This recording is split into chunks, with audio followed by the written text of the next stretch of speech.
Marcos, capítulo 14. Marcos, capítulo 14.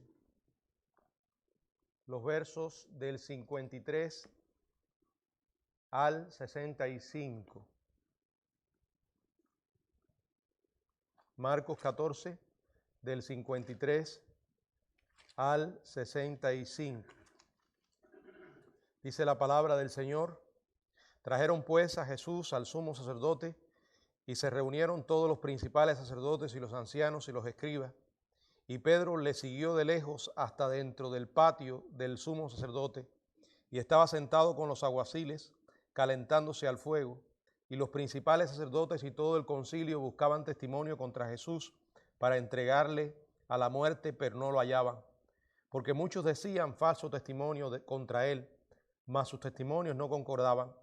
Entonces, levantándose unos, dieron falso testimonio contra él, diciendo: nosotros le hemos oído decir, yo derribaré este templo hecho a mano, y en 3 días edificaré otro hecho sin mano. Pero ni aun así concordaban en el testimonio. Entonces el sumo sacerdote, levantándose en medio, preguntó a Jesús, diciendo: ¿no respondes nada? ¿Qué testifican estos contra ti? Mas él callaba y nada respondía. El sumo sacerdote le volvió a preguntar y le dijo: ¿eres tú el Cristo, el Hijo del bendito? Y Jesús le dijo: yo soy, y veréis al Hijo del Hombre sentado a la diestra del poder de Dios, viniendo en las nubes del cielo. Entonces el sumo sacerdote, rasgando su vestidura, dijo: ¿qué más necesidad tenemos de testigos? ¿Habéis oído la blasfemia? ¿Qué os parece? Y todos ellos le condenaron, declarándole ser digno de muerte. Dice también el verso 65, y algunos comenzaron a escupirle y a cubrirle el rostro y a darle de puñetazos y a decirle: profetiza. Y los alguaciles le daban de bofetadas. Padre, gracias por tu palabra. Gracias porque podemos acudir a ella para saber tu voluntad, Señor. En tus manos nos ponemos en esta noche para que tú nos guíes con tu Espíritu Santo y que el estudio de tu palabra pueda ser una revelación de lo alto para nuestras vidas. En tus manos nos ponemos. En el nombre de Jesucristo te lo pedimos. Amén. Pueden sentarse, hermanos. Continuamos con esta serie de estudios que estamos teniendo basado en el Evangelio de Marcos. Estamos en este capítulo 14, en los versos del 53 al 65. Estamos ya en lo que se llama el juicio de Jesús, y el estudio de esta noche lo hemos titulado El fracaso total de la justicia. El fracaso total de la justicia. El juicio de Jesús incluyó 2 fases principales: una fase judía y una fase gentil. Cada una de estas fases contó además con 3 partes. Al ser juzgado por las autoridades religiosas, esto era el juicio judío, Jesús comparece primero ante Anás. En Juan 18 encontramos esta comparecencia, y luego ante Caifás y el Sanedrín, que en Marcos, en este pasaje del 53 al 65, se registra. Y entonces vuelve de nuevo, o sea, por segunda vez, a comparecer ante el Sanedrín. Esto ocurre después del amanecer. En Lucas 22 aparece registrado.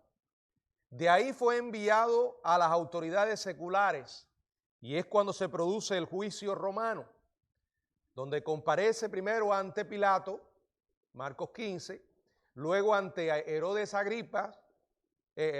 Antipa, Lucas 23, y entonces otra vez vuelve a comparecer ante Pilato en el mismo Evangelio de Marcos, pero luego en los versos del 6 al 15 aparece también esta segunda comparecencia ante Pilato. En esta sección que nos ocupa el estudio de hoy, se enfoca en la segunda parte del juicio judío, cuando Jesús es condenado por Caifás y el Sanedrín. Ahora, quiero que entendamos que todo lo que ocurrió esa noche fue un fracaso total de la justicia. Primero, que hombres malvados condenaran falsamente al perfecto Hijo de Dios fue la máxima injusticia. No solo la manera como lo estaban haciendo, sino contra quién lo estaban haciendo. Y esto fue una clara violación de la ley mosaica. El juicio se llevó a cabo en privado, se llevó a cabo en la noche, lo realizaron lejos del templo, solo unas horas antes de que comenzara la Pascua. Sus enemigos presentaron acusaciones sin testigos creíbles. De hecho, no dieron oportunidad para una defensa apropiada. Pronunciaron un veredicto totalmente ilegítimo. Buscaron además la ejecución inmediata ese mismo día. O sea, desde la lectura de los cargos contra Jesús, el interrogatorio a los testigos y la sentencia, todo fue ilegal, todo fue injusto. Realmente nos asombra el extremo al que puede llegar la maldad humana. Y volviendo a lo que ya dije, cuando consideramos contra quién cometieron semejantes injusticias. Quiero invitarles a que juntos reflexionemos en lo que sucedió durante aquella noche y repito, una y otra vez vamos a estar viendo injusticia tras injusticia, ilegalidad tras ilegalidad, perversidad tras perversidad. Bueno, lo primero fue la instrucción, que fue también un acto ilegal, de los cargos contra Jesús.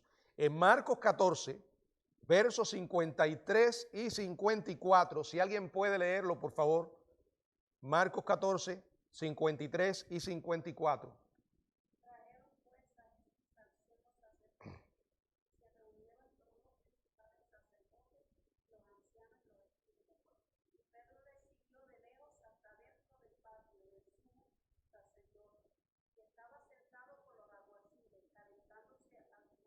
Ubiquémonos en el contexto en que esto se produce.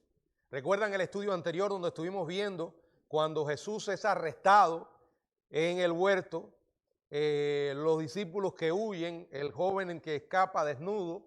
Bueno, al final Jesús, después de haber sido arrestado mucho antes del amanecer, es llevado en medio de la oscuridad para ser juzgado en la casa del sumo sacerdote. Ahora, tengamos claro que ya estaba determinado un veredicto de culpabilidad antes que comenzara el juicio. Bueno, esto es algo muy típico de los países comunistas. El que piense que en un país comunista hay leyes, vive engañado. En Cuba esto era algo muy común. No por ser tan común dejaba de ser o deja de ser injusto y perverso. Cuando una persona es llevada a un tribunal en Cuba, sobre todo por cuestiones políticas, ya tienen la sentencia preparada.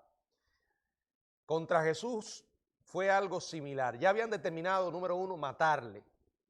Ya tenían el cargo de culpabilidad preparado. ¿Qué dice Juan 11:50? Si alguien puede leerlo.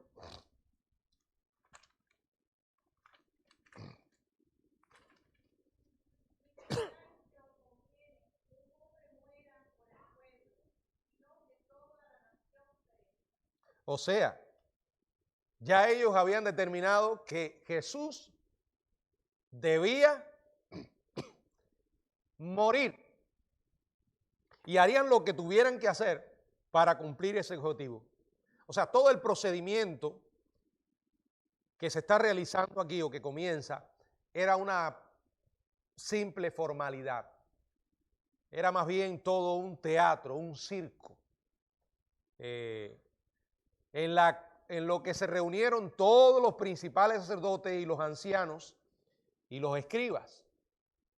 Todos ellos tenían la finalidad de condenarlo. Ahora, en medio de esto, Marcos interrumpe la narración en este punto con un comentario entre paréntesis sobre Pedro. ¿Se acuerdan de Pedro? ¿Se acuerdan de aquel hombre que le dijo al Señor, aunque todos se escandalicen de ti, yo no? Si tengo que morir contigo, voy a morir. Unos momentos antes había sacado la espada para defender al Señor y terminó cortándole la oreja a un hombre. Miren lo que ocurre con él. Pedro, el impetuoso Pedro, desgarrado por sentimientos mezclados de temor y lealtad. Pedro, el ex pescador, dice la Biblia, le siguió de lejos. Esto era algo que estaba ocurriendo literalmente, en un sentido físico, pero no deja de tener una connotación espiritual cada vez que lo leemos, porque es exactamente lo mismo que ocurre cuando tú y yo comenzamos a seguir al Señor de lejos. Cuando descuidamos nuestra relación con Él, cuando no cultivamos esa relación, estamos siguiendo al Señor de lejos y las tentaciones pueden tener una fuerza mayor sobre nuestras propias vidas. Él siguió a Jesús de lejos y llegó precisamente hasta dentro del patio del sumo sacerdote. ¿Qué dice Juan 18, 15 y 16?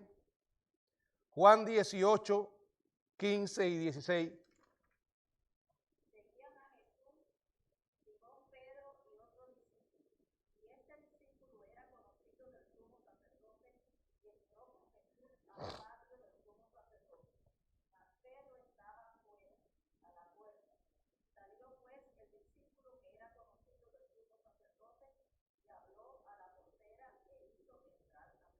Cuando comenzamos a seguir a Jesús de lejos, podemos terminar en terreno enemigo. Y eso fue exactamente lo que pasó con Pedro. Dice que llegó precisamente hasta dentro del patio del sumo sacerdote. Y con la esperanza de permanecer de una manera anónima, se sentó con los enemigos. Dice, estaba sentado con los alguaciles. Se sentó con ellos y se estaba calentando al fuego con ellos. Pedro se puso en una posición precaria. Pronto le reconocieron como uno de los discípulos de Jesús y comenzaron a aparecer preguntas. Y estas preguntas crecían y al crecer y al aumentar las preguntas, junto con esto, la valentía de Pedro se fue erosionando hasta que termina negando al Señor cobardemente. En el mismo capítulo 14, en los versos del 66 al 72, no lo vamos a leer ahora, pero allí aparece el registro de la negación de Pedro. Tenga mucho cuidado en confiar en usted demasiado. Es más, es un gran error cuando nos creemos que podemos por nuestras propias fuerzas y confiamos en la carne en lugar de confiar en el Señor. El apóstol Pablo aprendió que el poder de Dios se perfecciona en la debilidad, porque cuando uno reconoce que es débil, cuando uno reconoce que es frágil, esto debe impulsarnos a buscar a Dios y a pedirle su ayuda, su poder. Bueno, los cargos contra Jesús fueron de manera ilegal. los testimonios fueron falsos y en consecuencia también ilegales. Buscaron la manera y lo lograron de condenarle a puras mentiras. Vamos a ver los versos del 55 al 59, si alguien puede leerlo.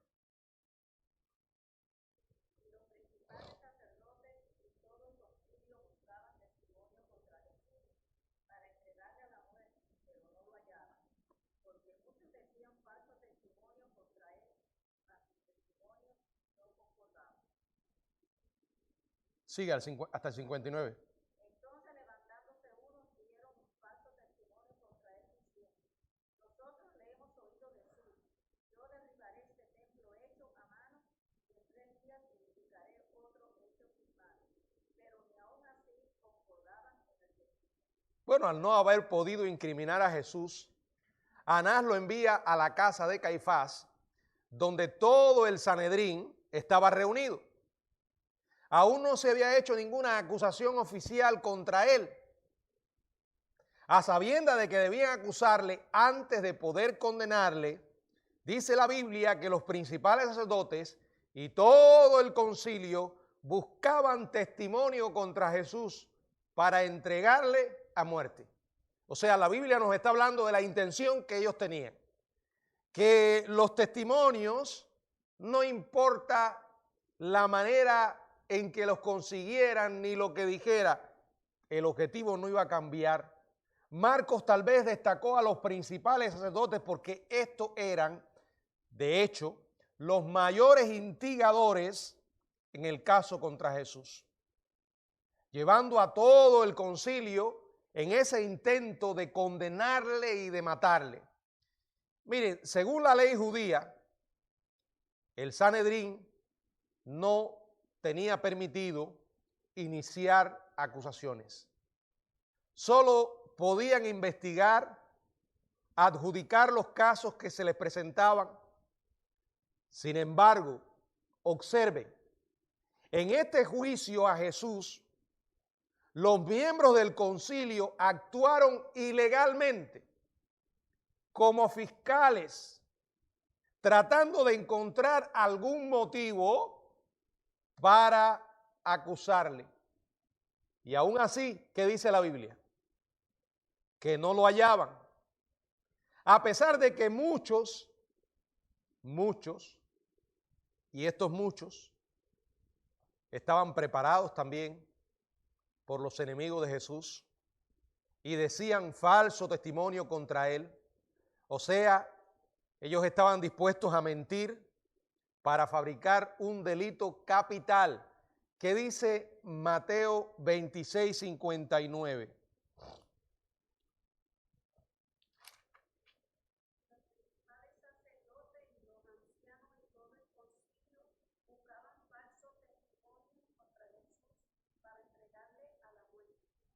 Querían matarle. Y para esto estaban dispuestos a decir mentiras. Y como eran mentiras, dice la Biblia que sus testimonios ¿qué? No concordaban. La inocencia de Jesús resplandecía dentro de tanta mentira. Porque eran mentiras, hermanos. No nos puede caber jamás la menor duda de que la mentira es del diablo y que la Biblia nunca justifica la mentira. Satanás es el padre de mentira. Fue con mentiras que llegaron a condenar al Hijo de Dios. ¿Qué estaría pensando Jesús mientras veía a todas aquellas personas diciendo mentiras en su contra? Ahora, en lugar de demostrar que él era culpable, estas historias, como habían sido montadas a puras mentiras, se contradecían. Y esto lo que hacía era que en lugar de condenarle, llevaba a resaltar, a iluminar, a resplandecer la inocencia de Jesús en medio de tanta corrupción, de tanta falsedad. el Hijo de Dios resplandecía como el Santo de Dios. Finalmente encontraron dos mentirosos dispuestos. ¿Qué dice Mateo 26:60? Mateo 26:60.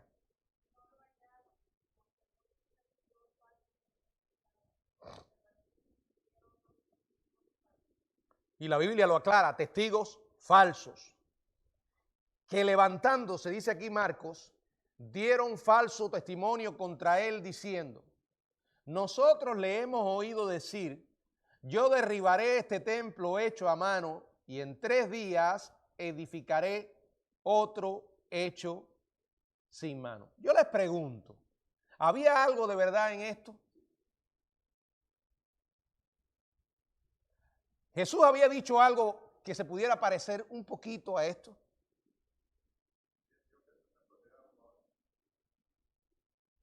Dijo algo parecido, pero no se estaba refiriendo al templo físico. Ellos lo que hicieron fue que tergiversaron sus palabras. El Señor había pronunciado 3 años antes. Por ejemplo, en Juan capítulo 2, verso 19. Juan 2:19.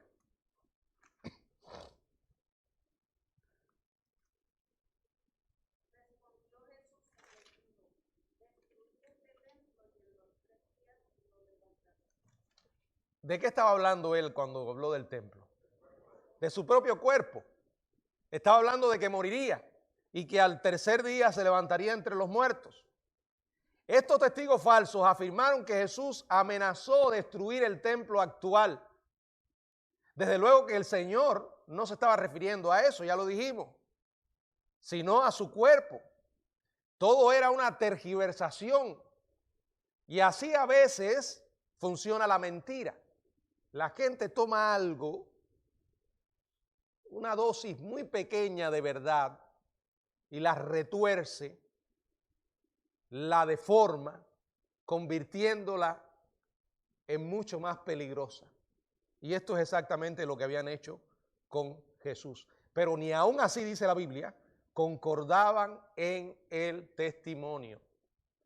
Yo sé que hemos leído esta historia muchas veces, pero nunca podemos leerla descuidadamente. Necesitamos darnos cuenta que cuando llegamos a esta parte en los evangelios estamos caminando sobre terreno santo, sobre todo por lo que se está produciendo. ¿Contra quién se está produciendo? ¿Quién era el principal instigador de todos estos que se dejaron usar? Porque habían entregado su corazón a él, el diablo, que conservaba la esperanza de poder impedir que Cristo muriera en la cruz. Y de hecho, todavía sigue pensando equivocadamente de que puede impedir que el Señor regrese. Es más, todavía sigue creyendo que al final Él puede ganar. Porque esa es la naturaleza del diablo. Por eso, como dice la Biblia, en los tiempos finales va a levantar al anticristo e intentará una vez más hacerse de la victoria, pero una vez más fracasará. Fracasará. Esa noche en la casa de Caifás estaban violando una estipulación de la ley, Deuteronomio capítulo 19. El Sanedrín trató de construir un caso legal contra Jesús basado en mentira tras mentira. Jesús no tenía pecado, ningún testimonio verdadero podía haberse originado de aquellos que trataban de incriminarle, no obstante, ni siquiera recurriendo a las mentiras, lograban crear un caso sólido contra Jesús. Ahora veamos en tercer lugar el interrogatorio que se produce. Marcos 14, verso 66, si alguien puede leer, 60, por favor. Marcos 14, 60.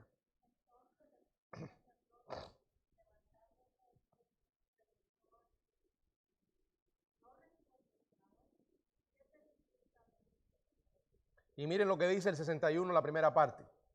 Mas él callaba y nada respondía.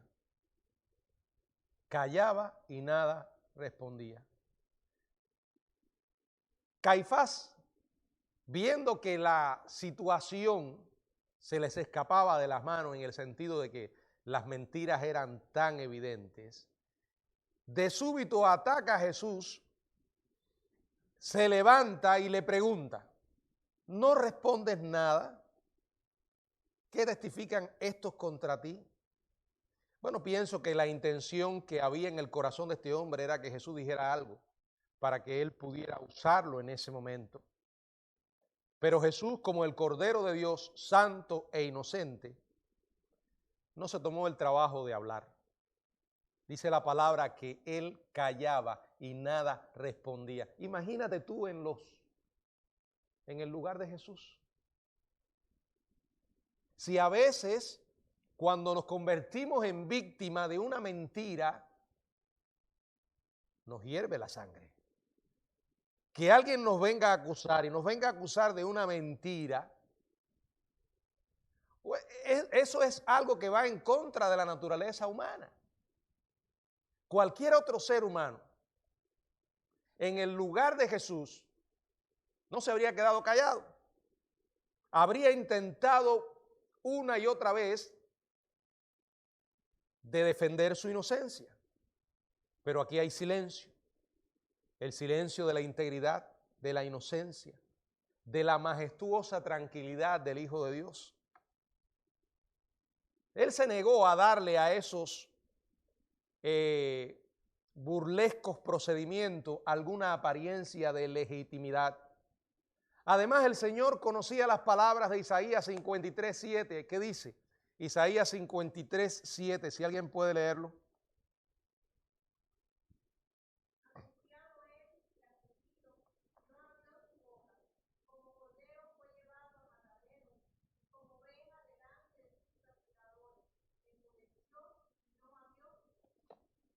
Yo sé que usted conoce ese verso y probablemente lo haya usado muchas veces para predicarle a otros. Lo conocemos, pero lo que se nos olvida es que esa es una poderosa evidencia de la divinidad de Jesús, de que aquel que estaba siendo juzgado en ese juicio tan arbitrario e ilegal no era un simple hombre, era el Hijo de Dios. El silencio que Jesús asume queda en un enorme contraste con las mentiras que tantas veces se habían escuchado en esa corte. Ahora, entiendan esto, hermanos. A pesar de que esta gente estaba motivada por el odio, la maldad, a pesar de que emplearon medios injustos e ilegales contra el Hijo de Dios, a pesar de que estaban dando libertad, digamos, o rienda suelta a la maldad que albergaban en sus corazones, a pesar de que estaban haciendo lo que ellos querían hacer porque eran gente mala, perversa, a pesar de eso, se estaba cumpliendo el plan soberano de Dios. Poco tiempo antes, cuando el Sanedrín había conspirado para asesinar al Señor, Caifás había dicho, y esto ya lo leímos, pero, o parte de esto lo leímos, pero quiero leerlo completo como aparece. Juan 11, del 49 al 52, si alguien puede leerlo.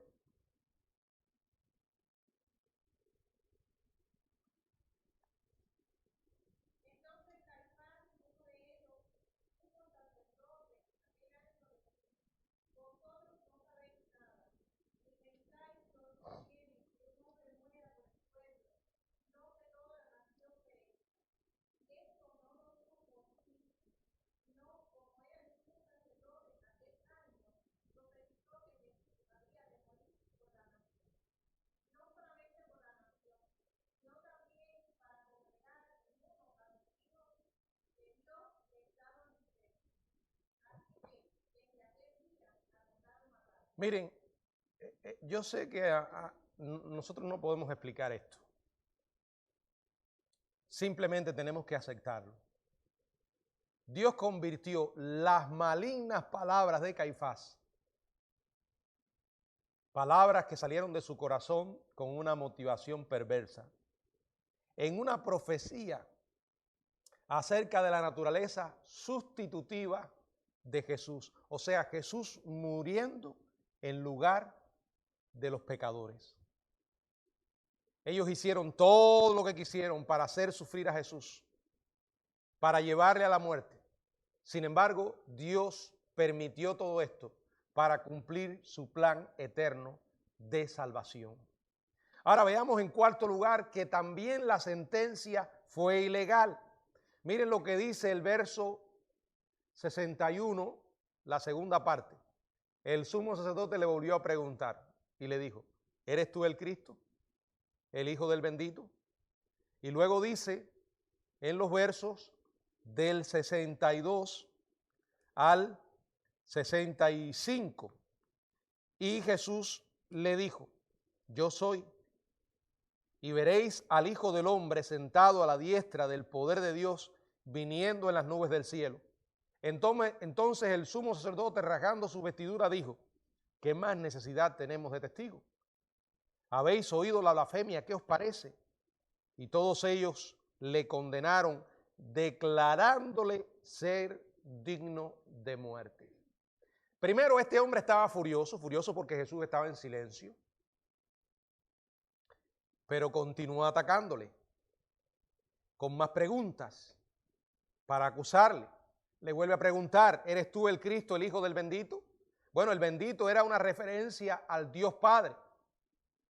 En el pasaje paralelo de Marcos 26, 63, Caifás acentuó su pregunta invocando a Dios. Le dice, te conjuro por el Dios viviente que nos diga si tú eres el Cristo, el Hijo de Dios.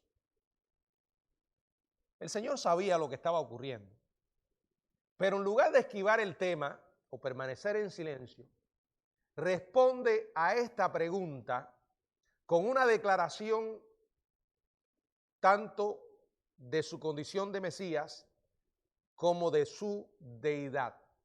Aquí Jesús cita el Salmo 110, verso 1. También se refiere a Daniel, capítulo 7, verso 13 y 14, y le dice, yo soy, y veréis al Hijo del Hombre sentado a la diestra del poder de Dios, viniendo en las nubes del cielo. ¿Qué era lo que Jesús estaba declarando aquí? Que era Dios, que Él era el Mesías. Hijo de hombre era una conocida designación para el Mesías. Y como dice, le veréis sentado a la diestra del poder de Dios. Esto es también una declaración de su exaltación, de su ascensión, una vez que Jesús resucitara. Ahora, ¿cuál fue la reacción de Caifás? ¿Cómo reacciona? Hipócritamente rasgando sus vestiduras. Esto era un símbolo de indignación, o debía ser un símbolo de indignación justa, pero aquí no había ni indignación y mucho menos justa. En general, los judíos rasgaban su vestidura como una expresión de inmenso dolor. Según Levíticos 21:10, el sumo sacerdote se le prohibía rasgar sus vestiduras, aunque el Talmud lo permitía en casos en que Dios fuera blasfemado. Por fuera, Caifás fingía ser un hombre preocupado por la honra de Dios y rasgó las vestiduras como si estuviera realmente entristecido o molesto por lo que Jesús había dicho. Estaba feliz. ¿Saben por qué? Porque ya tenía un medio por el cual condenar al Dios encarnado. Bueno, en caso de que realmente aquello fuera una blasfemia. Pero aquello no era una blasfemia, porque Jesús lo que estaba declarando era la verdad. Estaba revelando ante ellos quién era Él. Y la reacción de ellos debió haber sido, oh Dios, perdóname, ¿Qué estamos haciendo? Perdona nuestra maldad, Señor. Nos arrepentimos de este acto tan vil. Y cayeran postrados pidiendo el perdón de Dios. Pero no lo hicieron. No lo hicieron. Llenos de regocijo, ¿qué dijo el sacerdote? ¿Qué más necesidad tenemos de testigos?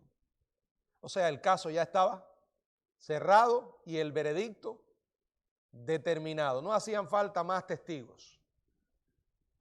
Por eso dice, ustedes lo oyeron la blasfemia, ¿qué os parece? Vuelvo a decir,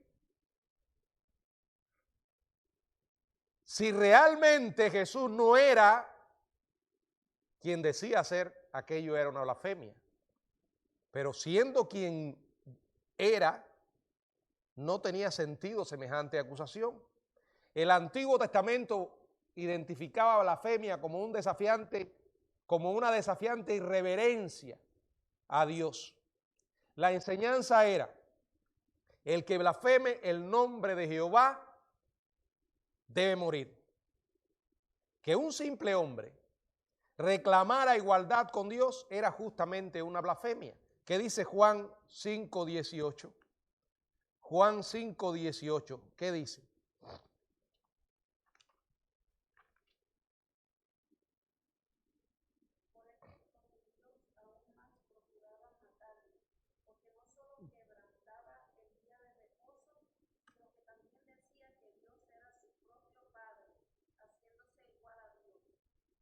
He escuchado a algunos decir que Jesús nunca declaró ser Dios. Bueno, esos que dicen eso no han leído la Biblia. No conocen para nada los evangelios. Jesús fue claro muchas veces y reveló quién realmente era. Y este es uno de esos casos. Pero ellos cerraron los ojos ante la luz divina, no quisieron ver la realidad, se negaron a ver. De hecho, dice la palabra que todos ellos le condenaron declarándole ser digno de muerte. Cabe señalar que un hombre llamado José de Arimatea, quien en Lucas 23 señala como miembro del Sanedrín, no aprobó la condena de Jesús. Al parecer, él no estaba en esa reunión cuando se estaba efectuando. Los miembros del Sanedrín responden a esta supuesta blasfemia declarando en tono chillón de que es digno de muerte, pero la maldad contenida en sus almas era tal que se desbordó. No fue suficiente todas las mentiras que cometieron y todas las ilegalidades e injusticias. Esa ira y ese odio continuó. Miren lo que dice. Algunos comenzaron ¿a qué? A escupirle. Escupir a una persona es una grosería, una falta de respeto. Imagínense, escupir a Dios. Le cubrían el rostro y le daban puñetazos y decían, profetiza. ¿Qué era lo que querían decir? Adivina, ya que tú eres profeta, adivina quién es el que te golpeó. Cuánta maldad en esta gente. Miren, el acto de escupir era para los judíos la forma más detestable de insulto personal. ¿Qué dice número 12:14? Número 12:14.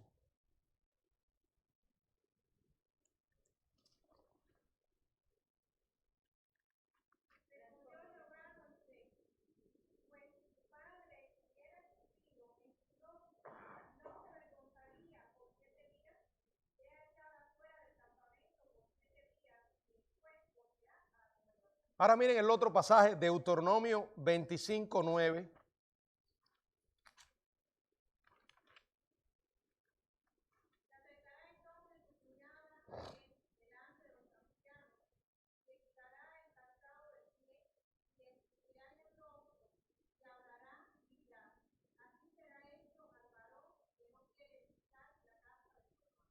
Repito, escupir el rostro de alguien era la forma más detestable de insulto personal. Para nosotros que no estamos en esa cultura, sigue siendo una grosería y una falta de respeto.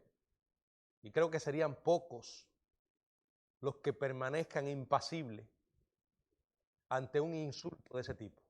Yo creo que esa es una prueba cumbre para el cristianismo de cualquiera de nosotros. La reacción humana y natural sería responder a la agresión. Pero esto lo estaban haciendo en contra del Hijo de Dios. Ahora llevaron las cosas más lejos. Las burlas fueron más lejos. No solo le escupieron el rostro, sino que además le daban puñetazos al decirle, profetiza. Le vendaron los ojos para golpearle con los puños. Hermanos, esto era una burla sarcástica, profetiza. Expresaba la irreverente mofa de la omnisciencia divina de Jesús, que Dios ni dio. Yo a veces leo esto y no quiero ser demasiado duro con los judíos. ¿Saben por qué? Porque yo creo que si Jesús, en vez de haber venido a los judíos, hubiese venido a cualquier rincón de esta tierra, le habrían hecho exactamente lo mismo. Porque no hay mucha diferencia entre la manera irreverente que mucha gente hoy se comporta contra Dios, sabiendo las cosas que sabe por la Biblia. A lo mejor no se te ríen en la cara, pero después que te da media vuelta se burlan de todo lo que dices. El pasaje paralelo de Mateo 26, 68, da una información más de la burla. Dice, profetízanos, Cristo, ¿quién es el que te golpeó? Jesús estaba muy claro en quiénes le estaban golpeando. Él no necesitaba que le quitaran la venda para saberlo. Pero no dijo nada. Después que se cansaran de las burlas y el maltrato, volvieron a llevar a Jesús a la guardia del templo. Los alguaciles lo recibieron continuando el mismo patrón de maltrato. Le daban bofetadas. El ultraje que padeció a manos de ellos cumplió exactamente lo que él les había dicho a los discípulos. Quiero que veamos Marcos 10, 33 y 34.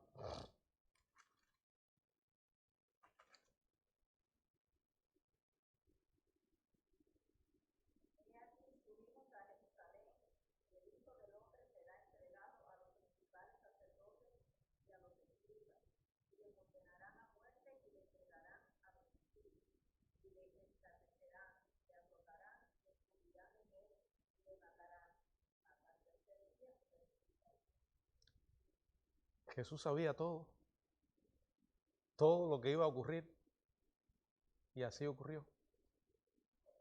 Todo era parte, a pesar de la maldad,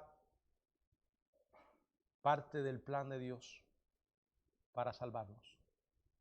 Hermanos, esa es la historia del Evangelio. Eso es lo que creemos. Eso es lo que registra la Biblia, y una y otra vez tenemos la responsabilidad de predicarle a la gente. Todo eso lo sufrió Jesús por nosotros. Yo sé que hay momentos de la vida en que sufrimos injusticia, pero en esos momentos de injusticia recordemos que el Hijo de Dios lo sufrió. Y si alguien tenía todo el derecho para reclamar que lo trataran justamente, ese era el Hijo de Dios. Porque Él sufrió no por lo que hizo, sufrió por nosotros. Ese es nuestro Señor. Ese es nuestro Salvador. Por eso vino a este mundo, para salvarnos. Dios permita que nosotros cada día estemos agradecidos por lo que Jesús hizo y compartamos ese mensaje de esperanza con tanta gente que no tiene esperanza. Pero seamos claros, digamos a las personas la verdad del Evangelio y recordemos que rechazar a Jesús tiene implicaciones. De la misma manera que cuando le aceptamos, recibimos el perdón, cuando alguien le rechaza tendrá que enfrentar las consecuencias de sus decisiones, porque está pecando y rechazando al Santo Hijo de Dios. Que el Señor nos bendiga.